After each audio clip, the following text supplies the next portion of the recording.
Matilda by Roald Dahl. Illustrated by Quentin Blake. Read by the Medical Educational Missions and Outreach Club at the University of Southern California. The reader of books. It's a funny thing about mothers and fathers. Even when their own child is the most disgusting little blister you could ever imagine, they still think that he or she is wonderful. Some parents go further. They become so blinded by adoration they manage to convince themselves their child has qualities of genius. Well, there is nothing very wrong with all this. It's the way of the world. It is only when the parents begin telling us about the brilliance of their own revolting offspring that we start shouting, "Bring us the basin, we're going to be sick." School teachers suffer a good deal from having to listen to this sort of twaddle from proud parents, but they usually get their own back when the time comes to write the end-of-term reports. If I were a teacher, I would cook up some real scorchers for the children of doting parents. "Your son, Maximilian," I would write, "is a total washout.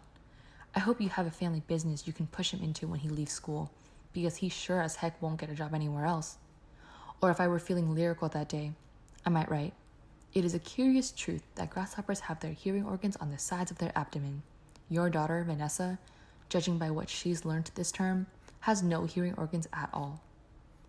I might even delve deeper into natural history and say, the periodical cicada spends 6 years as a grub underground and no more than 6 days as a free creature of sunlight and air. Your son Wilfred has spent 6 years as a grub in this school, and we are still waiting for him to emerge from the chrysalis. Our particularly poisonous little girl might sting me into saying, "Fiona has the same glacial beauty as an iceberg, but unlike the iceberg, she has absolutely nothing below the surface." I think I might enjoy writing end-of-term reports for the stinkers in my class. But enough of that. We have to get on. Occasionally, one comes across parents who take the opposite line, who show no interest at all in their children. And these, of course, are far worse than the doting ones. Mr. and Mrs. Wormwood were 2 such parents. They had a son called Michael and a daughter called Matilda, and the parents looked upon Matilda in particular as nothing more than a scab. A scab is something you have to put up with until the time comes when you can pick it off and flick it away. Mr. and Mrs. Wormwood looked forward enormously to the time when they could pick their little daughter off and flick her away, preferably into the next country or even further than that. It is bad enough when parents treat ordinary children as though they were scabs and bunions, but it becomes somehow a lot worse when the child in question is extraordinary, and by that I mean sensitive and brilliant. Matilda was both of these things, but above all, she was brilliant. Her mind was so nimble, and she was so quick to learn that her ability should have been obvious even to the most half-witted of parents. But Mr. and Mrs. Wormwood were both so gormless and so wrapped up in their own silly little lives that they failed to notice anything unusual about their daughter.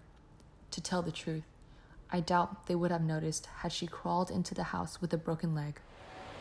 Matilda's brother, Michael, was a perfectly normal boy, but the sister, as I said, was something to make your eyes pop.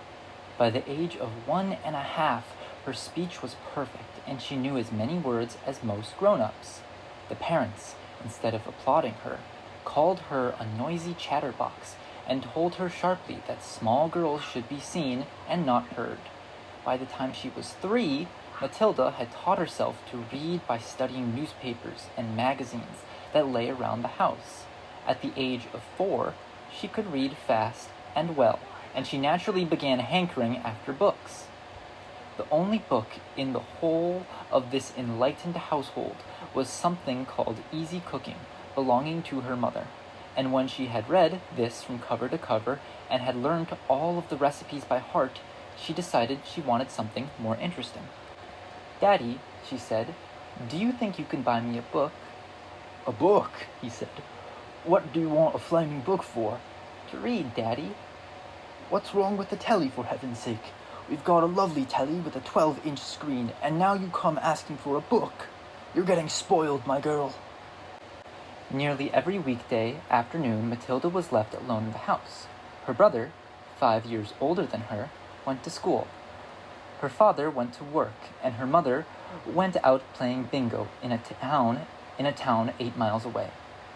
Miss Wormwood was hooked on bingo and played it 5 afternoons a week. On the afternoon of the day when her father had refused to buy her a book, Matilda set out all by herself to walk to the public library in the village.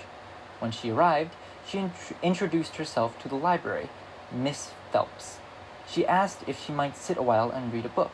Miss Phelps, slightly taken aback by the arrival of such a tiny girl, unaccompanied by a parent, nevertheless told her she was very welcome.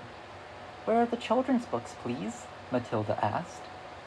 "They're over there on the lower shelves," Miss Phelps told her. "Would you like me to help you find a nice one with lots of pictures in it?"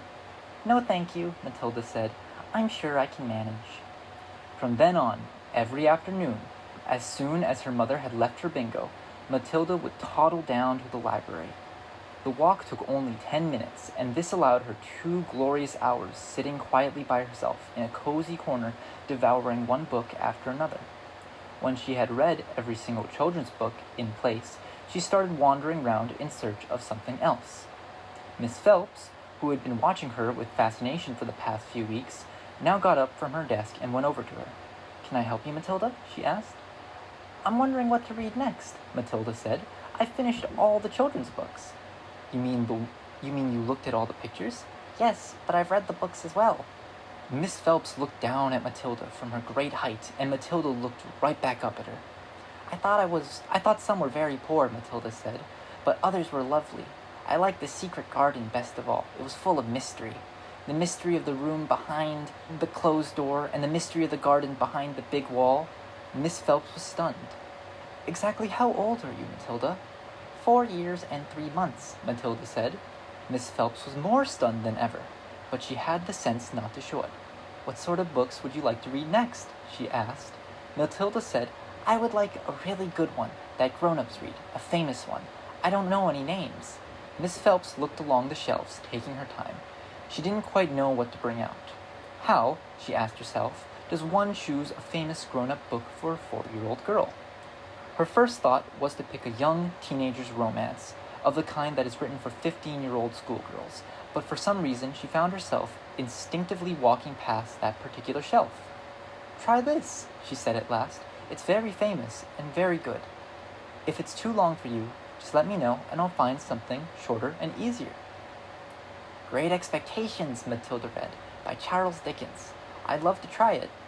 "I must be mad," Miss Phelps told herself, but to Matilda she said, "Of course you may try it."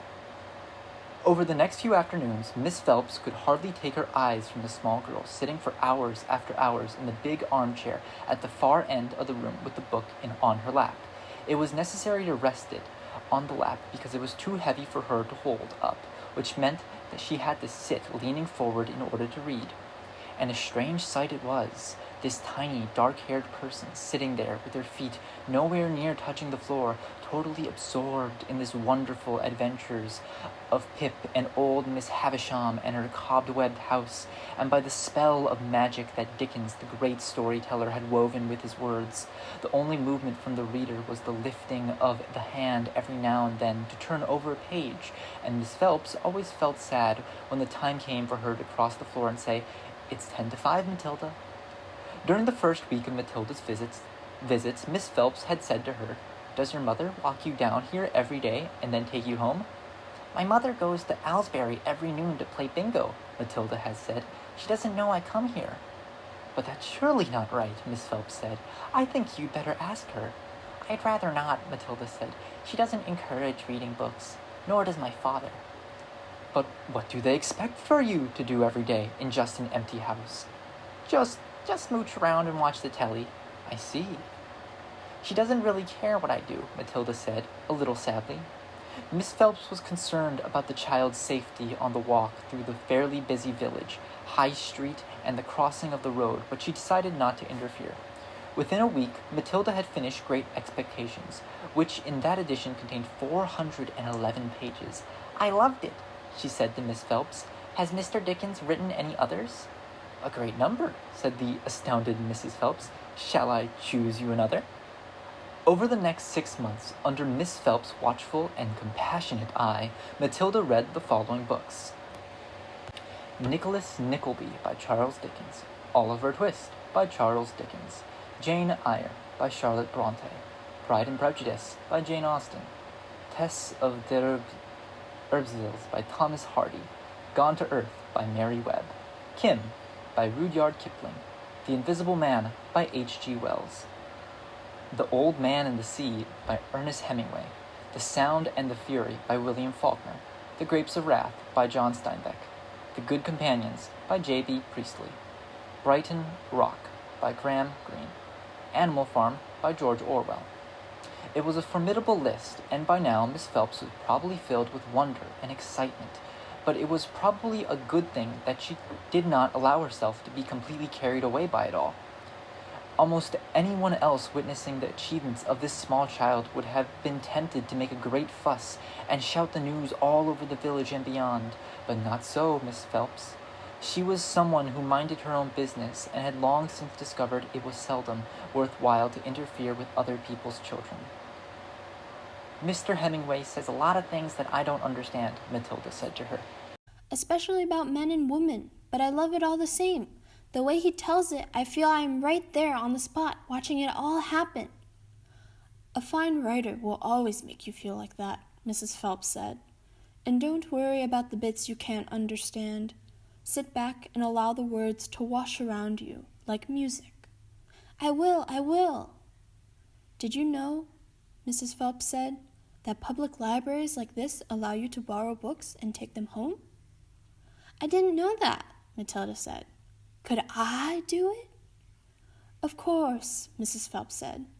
When you have chosen the book you want, bring it to me so I can make a note of it, and it's yours for 2 weeks. You can take more than one if you wish. From then on, Matilda would visit the library only once a week in order to take out new books and return the old ones. Her own small bedroom now became her reading room, and there she would sit and read most afternoons, often with a mug of hot chocolate beside her. She was not quite tall enough to reach things around the kitchen, but she kept a small box in the outhouse, which she brought in and stood on in order to get whatever she wanted. Mostly, it was hot chocolate she made, warming the milk in a saucepan on the stove before mixing it. Occasionally, she made Bovril or Ovaltine. It was pleasant to take a hot drink up to her room and have it beside her as she sat in her silent room reading in the empty house in the afternoons. The books transported her into new worlds and introduced her to amazing people who lived exciting lives. She went on olden-day sailing ships with Joseph Conrad. She went to Africa with Ernest Hemingway and to India with Rudyard Kipling. She traveled all over the world while sitting in her little room in an English village. Mr. Wormwood, the great car dealer. Matilda's parents owned quite a nice house with 3 bedrooms upstairs, while on the ground floor there was a dining room and a living room and a kitchen. Her father was a dealer in second-hand cars, and it seemed he did pretty well at it. "Sawdust," he would say proudly, "is one of the great secrets of my success, and it costs me nothing. I get it free from the sawmill." "What do you use it for?" Matilda asked him. "Ha!" the father said. "Wouldn't you like to know?" "I don't see how sawdust can help you to sell second-hand cars, Daddy." "That's because you're an ignorant little twit," the father said. His speech was never very delicate, but Matilda was used to it. She also knew that he liked to boast, and she would egg him on endlessly. "You must be very clever to find a use for something that costs nothing," she said. "I wish I could do it." "You couldn't," the father said. "You're too stupid. But I don't mind telling young Mike here about it, seeing he'll be joining me in the business one day." Ignoring Matilda, he turned to his son and said, "I'm always glad to buy a car when some fool has been crashing the gears so badly they're all worn out and rattled like mad. I get it cheap." Then all I do is mix a lot of sawdust with the oil in the gearbox, and it runs as sweet as a nut. "How long will it run like that before it starts rattling again?" Matilda asked him. "Long enough for the buyer to get a good distance away," the father said, grinning. "About 100 miles. "But that's dishonest, Daddy," Matilda said. "It's cheating." "No one ever got rich being honest," the father said. "Customers are there to be diddled." Mr. Wormwood was a small, ratty-looking man whose front teeth stuck out underneath a thin, ratty mustache. He liked to wear jackets with large, brightly colored checks, and he sported ties that were usually yellow or pale green. Now, take mileage, for instance, he went on. Anyone who's buying a second-hand car, the first thing he wants to know is how many miles it's done, right? Right, the son said. So, I buy an old dump that's got about 150,000 miles on the clock. I get it cheap. But no one's going to buy it with a mileage like that, are they? And these days, you can't just take the speedometer out and fiddle the numbers back like you used to 10 years ago. They fixed it so it's impossible to tamper with unless you're a ready watchmaker or something. So, what do? I use my brains, Lottie. That's what I do. How? Young Michael asked, fascinated. He seemed to have inherited his father's love of cookery. I sit down and say to myself, how can I convert a mileage rating of 150,000 into only 10,000 without taking the speedometer into pieces? Well, if I were to run the car backwards for long enough, then obviously that would do it. The numbers would click backwards, wouldn't they? But who's going to drive a flaming car in reverse for thousands and thousands of miles? You couldn't do it. Of course you couldn't, young Michael said. So, I scratch my head, the father said. I use my brains. When you've been given a fine brain like I have, you've got to use it. And all of a sudden, the answer hits me. I tell you, I felt exactly like that other brilliant fellow must have felt when he discovered penicillin. Eureka, I cried, I've got it. What did you do, Dad? The son asked him. The speedometer, Mr. Wormwood said, is run off a cable that is coupled up to one of the front wheels. So first, I disconnect the cable where it joins the front wheel. Next, I get one of those high-speed electric drills, and I couple that up to the end of the cable in such a way that when the drill turns, it turns the cable backwards. You got me so far? You following me? Yes, Daddy, young Michael said. These drills run at a tremendous speed, the father said. So when I switch on the drill, the mileage numbers on the speedo spin backwards at a fantastic rate. I can knock 50,000 miles off the clock in a few minutes with my high-speed electric drill. And by the time I finished, the car's only done 10,000 and it's ready for sale. She's almost new, I say to the customer. She's hardly done 10,000. Belonged to an old lady who only used it once a week for shopping. Can you really turn the mileage back with an electric drill, young Michael asked. I'm telling you trade secrets, the father said. So don't go talking about this to anyone else. You don't want me put in a jug, do you? I won't tell a soul, the boy said. Do you do this to many cars, Dad? Every single car that comes through my hands gets treatment, the father said. They all have their mileage cut to under 10,000 before they're offered for sale.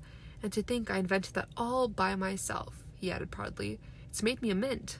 Matilda, who had been listening closely, said, But Daddy, that's even more dishonest than the sawdust. It's disgusting. You're cheating people who trust you. If you don't like it, then don't eat the food in this house, the father said. It's bought with the profits. It's dirty money, Matilda said. I hate it. 2 red spots appeared on the father's cheeks. Who the heck do you think you are, he shouted. The Archbishop of Canterbury or something? Preaching to me about honesty? You're just an ignorant little squirt who hasn't the foggiest idea what you're talking about. Quite right, Harry, the mother said. And to Matilda, she said, You've got a nerve talking to your father like that. Now keep your nasty mouth shut so we can all watch this program in peace. They were in the living room eating their suppers on their knees in front of the telly. The suppers were TV dinners in floppy aluminum containers with separate compartments for the stewed meat, the boiled potatoes, and the peas. Miss Wormwood sat munching her meal with her eyes glued to the American soap opera on the screen. She was a large woman whose hair was dyed platinum blonde except where you could see the mousy brown bits growing out from the roots. She wore heavy makeup, and she had one of those unfortunate bulging figures where the flesh appears to be strapped in all around the body to prevent it from falling out. Mummy, Matilda said, would you mind if I ate my supper in the dining room so I could read my book? The father glanced up sharply. I would mind, he snapped. Supper is a family gathering and no one leaves the table till it's over. But we're not at the table, Matilda said. We never are. We're always eating off our knees and watching a telly. What's wrong with watching a telly, may I ask? The father said. His voice had suddenly become soft and dangerous. Matilda didn't trust herself to answer him, so she kept quiet. She could feel the anger boiling up inside her. She knew it was wrong to hate her parents like this, but she was finding it very hard not to do so. all the reading she had done had given her a view of life that they had never seen. If only they would read a little Dickens or Kipling, they would soon discover there was more to life than cheating people and watching television. Another thing, she resented being told constantly that she was ignorant and stupid when she knew she wasn't. The anger inside her went on boiling and boiling, and as she lay in bed that night, she made a decision. She decided that every time her father or her mother was beastly to her, she would get her own back in some way or another. A small victory or two would help her to tolerate their idiocies and would stop her from going crazy.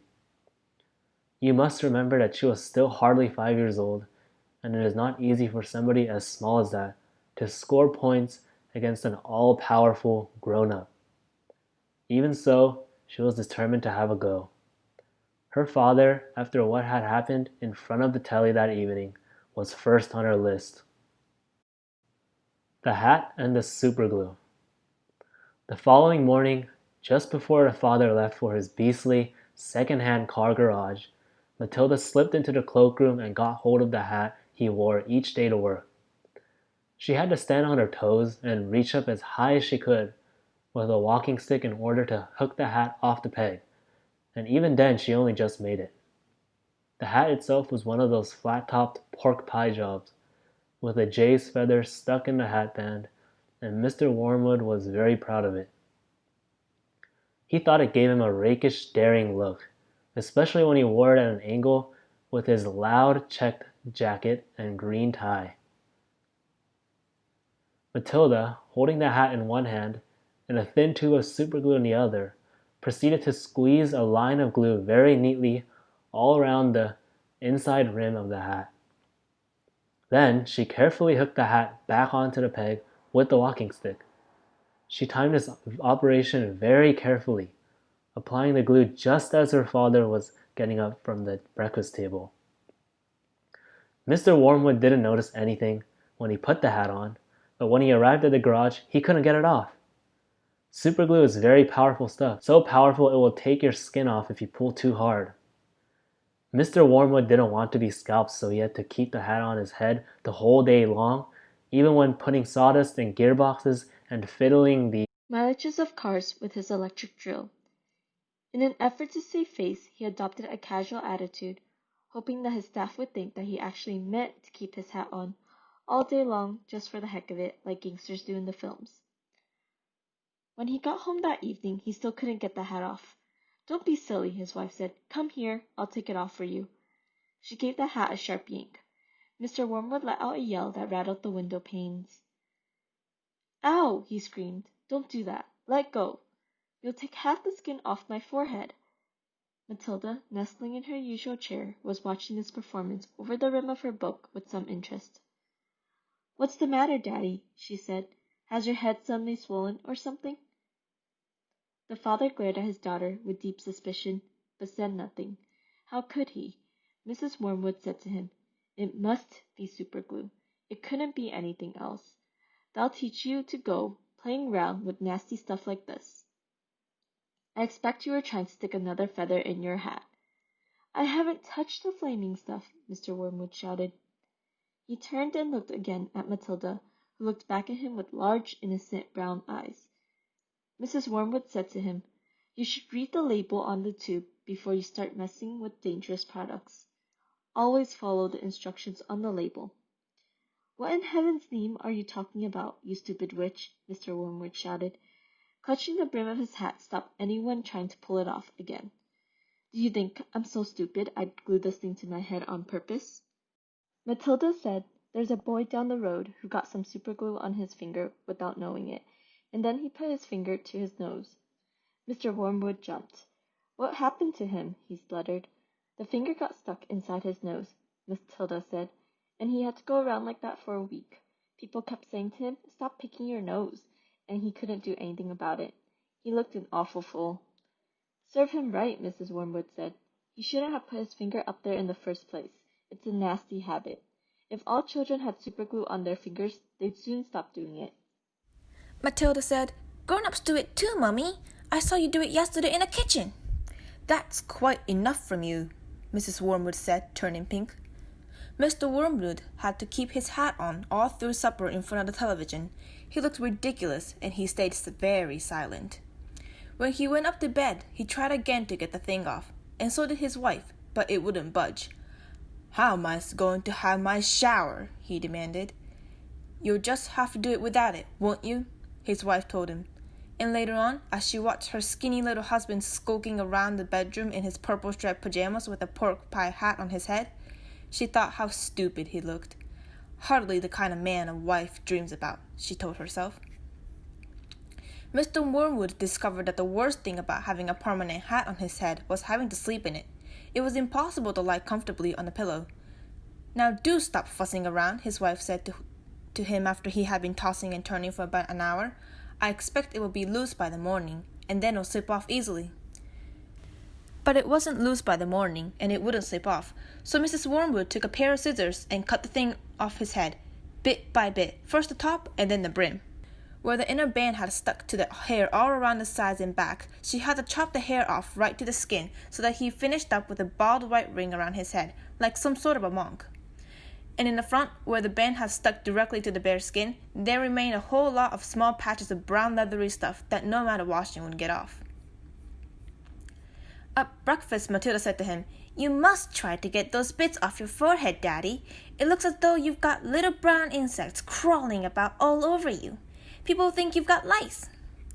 "Be quiet," the father snapped. "Just keep your nasty mouth shut, will you?" All in all, it was a most satisfactory exercise, but it was surely too much to hope that it had taught the father a permanent lesson. The Ghost. There was a comparative calm in the Wormwood household for about a week after the superglue episode. The experience has clearly chastened Mr. Wormwood, and he seemed temporarily to have lost his taste for boasting and bullying. Then suddenly he struck again. Perhaps he had had a bad day at the garage and had not sold enough crummy second-hand cars. There are many things that make a man irritable when he arrives home from work in the evening, and a sensible wife will usually notice the storm signals and will leave him alone until he simmers down. When Mr. Wormwood arrived back from the garage that evening, his face was as dark as a thundercloud, and somebody was clearly for the high jump pretty soon. His wife recognized the signs immediately and made herself scarves. He then strolled into the living room. Matilda happened to be curled up in an armchair in the corner, totally absorbed in a book. Mr. Wormwood switched on the television. The screen lit up. The program blared. Mr. Wormwood glared at Matilda. She hadn't moved. She had somehow trained herself by now to block her ears to the ghastly sound of the dreaded box. She kept right on reading, and for some reason this infuriated the father. Perhaps his anger was intensified because he saw her getting pleasure from something that was beyond his reach. "Don't you ever stop reading?" he snapped at her. "Oh, hello, Daddy," she said pleasantly. "Did you have a good day?" "What is this trash?" he said, snatching the book from her hands. "It isn't trash, Daddy. It's lovely. It's called The Red Pony. It's by John Steinbeck, an American writer. Why don't you try it? You'll love it." "Filth," Mr. Wormwood said. "If it's by an American, it's certain to be filth. That's all they write about." No, Daddy, it's beautiful. Honestly, it is. It's about... "I don't want to know what it's about," Mr. Wormwood barked.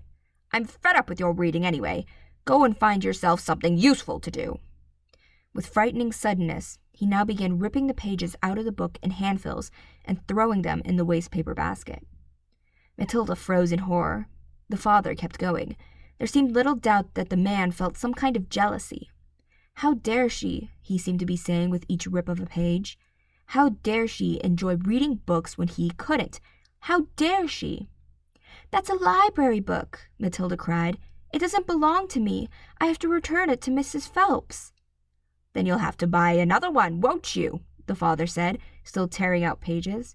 "You'll have to save your pocket money until there's enough in the kitty to buy a new one for your precious Mrs. Phelps, won't you?" With that, he dropped the now empty covers of the book into the basket and marched out of the room, leaving the telly blaring. Most children in Matilda's place would have burst into floods of tears. She didn't do this. She sat there, very still and white and thoughtful. She seemed to know that neither crying nor sulking ever got anyone anywhere. The only sensible thing to do when you are attacked is, as Napoleon once said, to counterattack. Matilda's wonderfully subtle mind was already at work devising yet another suitable punishment for the poisonous parent. The plan that was now beginning to hatch in her mind depended, however, upon whether or not Fred's parrot was really as good a talker as Fred made out. Fred was a friend of Matilda's. He was a small boy of 6 who lived just around the corner from her, and for days he had been going on about this great talking parrot his father had given him. So the following afternoon, as soon as Mrs. Wormwood had departed in her car for another session of bingo, Matilda set out for Fred's house to investigate. She knocked on his door and asked if he would be kind enough to show her the famous bird. Fred was delighted and led her up to his bedroom, where a truly magnificent blue and yellow parrot sat in a tall cage. "There it is," Fred said. "Its name is Chopper." "Make it talk," Matilda said. "You can't make it talk," Fred said. "You have to be patient. It'll talk when it feels like it." They hung around, waiting. Suddenly, the parrot said, "Hello, hello, hello." It was exactly like a human voice. Matilda said, "That's amazing. What else can it say?" "Rattle my bones," the parrot said, giving a wonderful imitation of a spooky voice. "Rattle my bones." "He's always saying that," Fred told her. "What else can he say?" Matilda asked. "That's about it," Fred said. "But it is pretty amazing, don't you think?"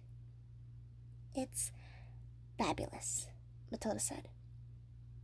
"Will you lend him to me, just for one night?" "No," Fred said. "Certainly not." "I'll give you all my next week's pocket money," Matilda said. That was different. Fred thought about it for a few seconds. "All right, then," he said, "if you promise to return him tomorrow."